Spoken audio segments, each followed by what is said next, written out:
আমি ডক্টর অভিক ঘোষ, এই homeopathy doctor. আজকে আমরা আবারও গলব্লাডার স্টোন এর ওপর আমরা কাজ করেছি। হোমিওপ্যাথি ওষুধ অ্যাপ্লাই করে আমরা ইউএসজি করে দেখতে পাচ্ছি যে গলব্লাডারের মধ্যে আর এই মুহূর্তে কোনো স্টোন নেই। পেশেন্ট যখন আমার কাছে আসে তখন পেশেন্টের বাচ্চা হয়েছে 1.5 মাস বা 1 মাস।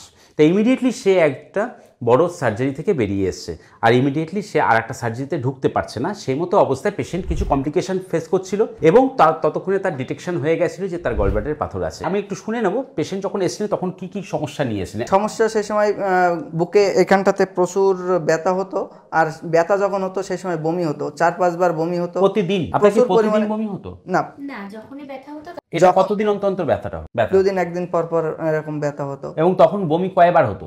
5-6 বার। বেশ, আমরা ওষুধ দিলাম। ওষুধ দিলেন, দিয়ে ওষুধ কি খেয়ে কি রেজাল্ট পাওয়া গেল? ওষুধ খেতে খেতে সেই সময় আস্তে আস্তে কাজ শুরু করলো। 6 মাস খাওয়ার পরে 6 মাস পরে আমি ইউজি করিয়েছি, তখন রিপোর্ট ভালো আসছে।